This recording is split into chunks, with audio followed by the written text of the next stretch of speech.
deeply intense documentation about the history of this particular song, or at least for the many years that I've listened to the song, I haven't seen that. But it does appear on many of his albums, including Tintinyana, the title album, Yarona, and African Suite as well, and African Symphony, just to name a few. But what a beautiful song. And I've seen many scholars that hallmark this one, of course, as part of Dr Ibrahim's style of music, you know, the repetitive melody motifs, the township jazz influence that you hear in this music, the African rhythmic patterns, the improvisation, very important to the legacy of Abdullah Ibrahim. So we're going to use this opportunity to tribute the late great sensei and talk about the great musical legacy that he leaves behind as a pianist, as a composer, a band leader, a cultural ambassador. Abdullah Ibrahim's music transcended borders. It brought generations together, and it really filtered into genres that matter to African people, right? So throughout his career that spanned decades, he gave voice to the South African experience, as it were. He blended jazz with African music traditions, and he did so in a way that was unique to him.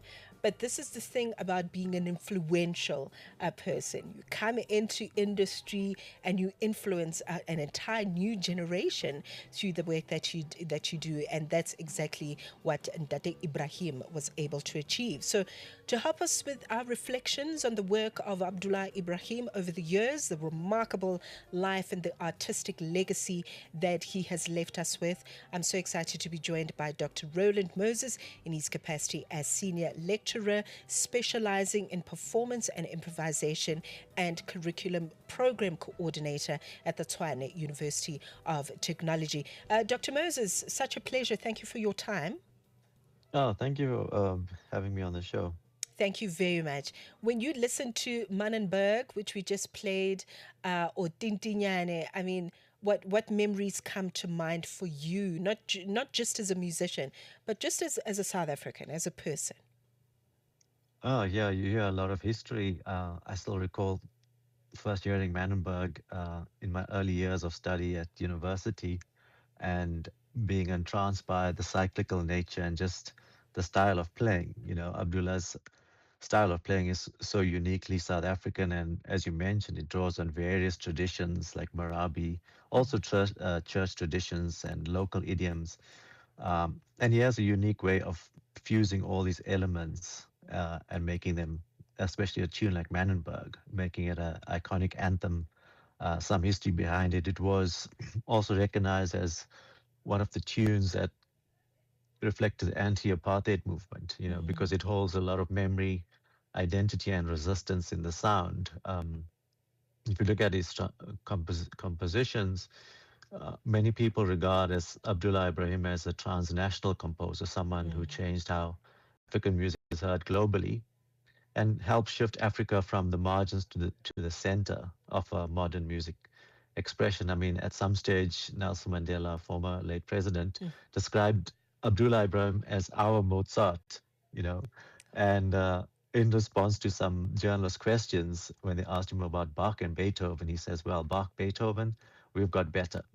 you know, so yeah, Abdullah Ibrahim holds a very valuable part of our history, our music history within South African music and the jazz canon.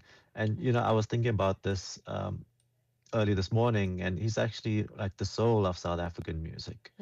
When you look at our global influence, especially in the jazz world, yeah.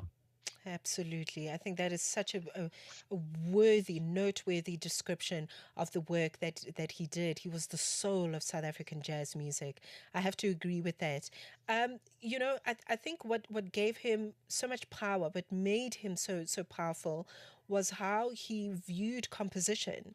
And I want to get your sense on that. I mean, there's just something about how he was able to take the complexities of what was happening during the years of segregation in South Africa, with apartheid and everything else that was going on. He was able to communicate these ideals and what was happening in a way that didn't use words. So let's talk about how he was able to translate that in composition, because I think what he was able to do was really a life lesson for those that came after him, and not necessarily even those that are in the music business themselves, but we were able to just connect with him and his approach to composition, which was really powerful. Yeah, as early and young up and coming jazz musicians, uh, especially jazz students, we Mm-hmm. all look towards the US and listen to those artists. And when we compare those artists to Abdullah Ibrahim, Mm. we kind of realize that, okay, this voice has something different. It's Yeah. rooted in something else other than technicality and Mm. complexity. Although the music is very clear, it's rooted in place and it's known for its spiritual depth. What makes this music immediately recognizable is the simplicity and strong melodic lines. You heard in Tintanyama, Yana, Manenberg Mm-hmm. uses a lot of repetition, which draws on from the cyclical sense of time within African musical practices.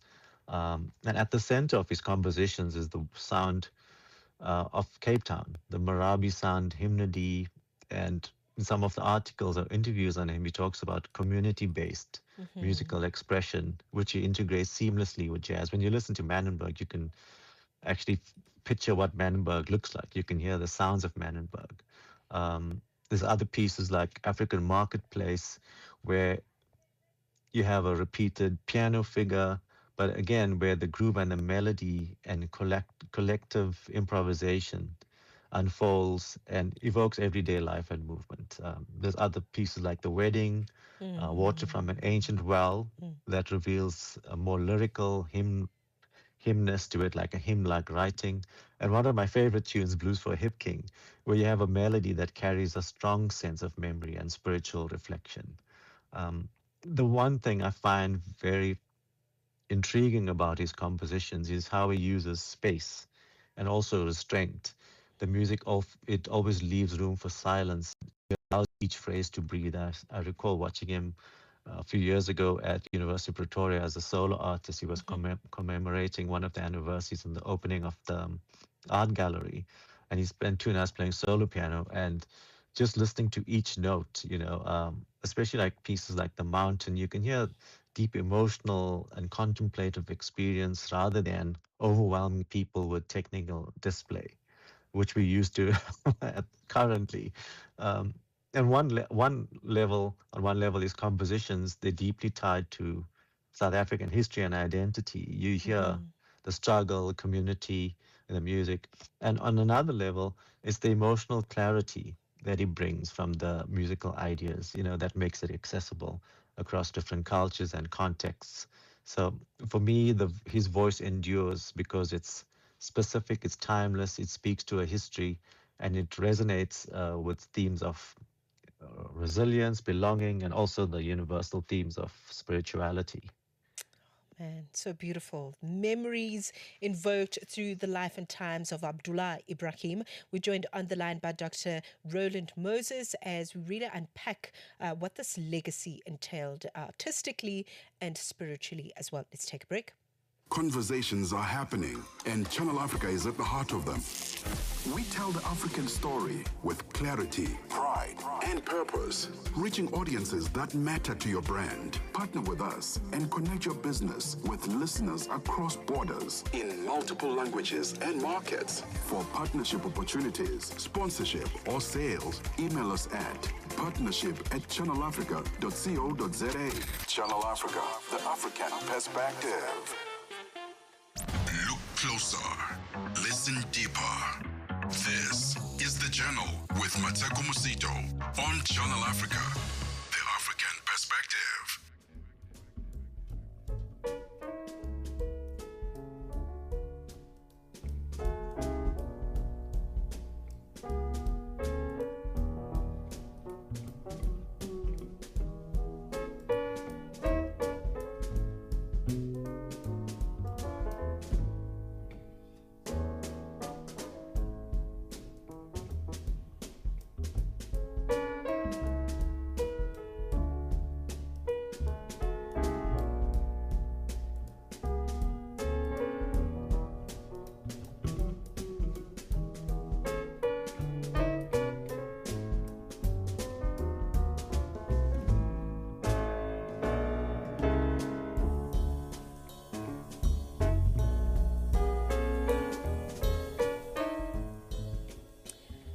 Another fine composition by the late great sensei Abdullah Ibrahim, coming through with Water from an Ancient Well.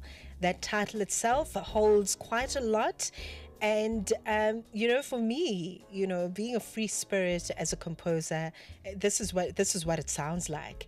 You know, Abdullah could have easily walked around, kind of like composition is his own, but he understood that composition is not his own, but so much integrity coming through in the music. So this particular composition of 85 or 86, if memory serves us correctly, taken from the works of Abdullah Ibrahim, and paying tribute to African traditions. And we understand metaphorically, I mean, I've heard him speak a little bit about this particular song, and talking about the return to ancestral sources of knowledge. And this is exactly what he was trying to uphold as a theme in this particular piece of music. Dr. Roland Moses continues to join me from the Tshwane University of Technology. Dr. Moses, Water from an Ancient Well, incredibly evocative, I think.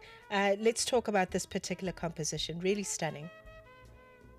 Yes, I performed this piece with Concord and Kabinde at the Amersfoort Jazz Festival, Nice. and it really ignited interest in South African music because of the cyclical groove and the nature and the rhythm and the pulse. You can hear here in this composition, especially from his pianistic approach, how he strips down the melody and the pulse, where each note has some meaning. It carries a lot of weight.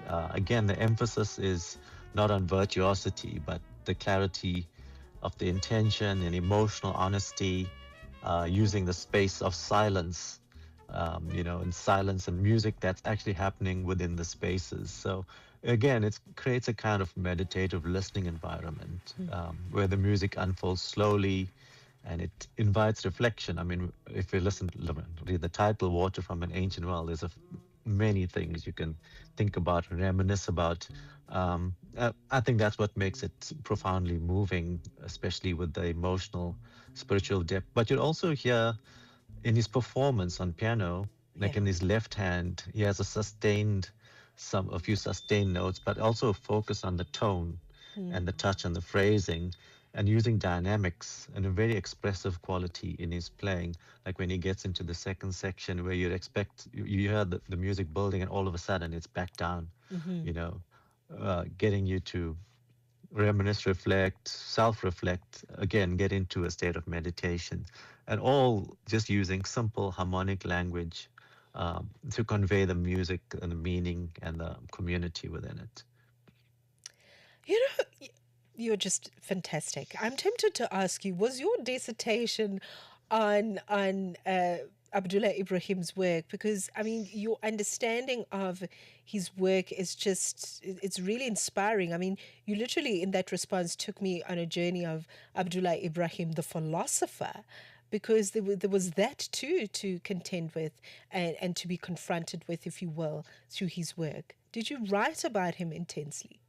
Not really, but it's more of the lived experience, because I've Yeah. played a lot of music with the late Brian Tusi, where we played a lot of South African music, and I'm actually Indian, so I wasn't exposed to this music. I grew up in a township of Phoenix, north of Okay. Natal, and when I got to university and I met Brian Tusi and played in his band, and he told me, I started listening to this music at University of Natal, and I was like, wow, I've never heard this before, because of apartheid, and radio stations being censored and playing different music for different race groups.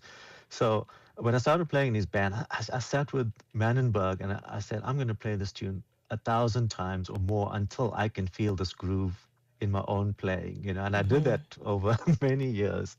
And I played in his band for about 5 or 6 years, every type of Abdullah Ibrahim composition, Jonas Wangwa, and I got to hear and feel the music, play in the communities, play in different formats and different platforms, and listen, hear the people's voices, understand the community. Again, the lived experience of Abdullah Ibrahim. I mean, one of my own misconceptions when I first heard him play was, okay, where is this music going? Because I had a American, I mean, looking at curriculum back then, it was American based. So recently, I completed an MBA in education management that focuses on an online music program for TUT students who are, from more of the quintile 1 and 2 schools, and have limited resources. And I presented this in Austria and spoke about Abdullah Ibrahim's music, and also I did a few presentations and master classes at Berklee College of Music, Stockton University in Pennsylvania, sorry, New Jersey, Pennsylvania, where I compared his music to Bacon Seleku, and I did a few master classes on Wow. South African popular music. So that's how I understand the music, and Oh, also I play a man. lot of the music. If you Yes. play it, then you don't have to read about the history. You can hear from the composition what's going on. And I really appreciate that. I appreciate the depth at which you honored him through this very short time that we had with you, Dr. Moses. Thank you very very much. All the best with your students. In fact, I'd like to extend another invitation to you and talk about the work of Brian Tusi, who I don't think we talk enough about his contribution to building a new generation of musicians. So I would love Mhm. to have you back so we can talk about that. But thank you very much, and all the best. Thank you. Oh, thank you so much. Thanks for having me on the show. Thank you, Dr. Roland Moses of the Tshwane University of Technology. Just so generous in how he has translated the music of the late great Abdullah Ibrahim, and as they say in Islam, because he was Muslim. Inna lillahi wa inna ilayhi rajiun, which means we come from Allah and we go back to Allah. So thank you very much for listening to this tribute. Very important fact. We're going to continue just after sports with Figile Lengwadi and the business news with Ndade Hot Sticks Mabuse. We're going to continue the tribute after that. Figile, what's new in sports? Sports on Channel Africa.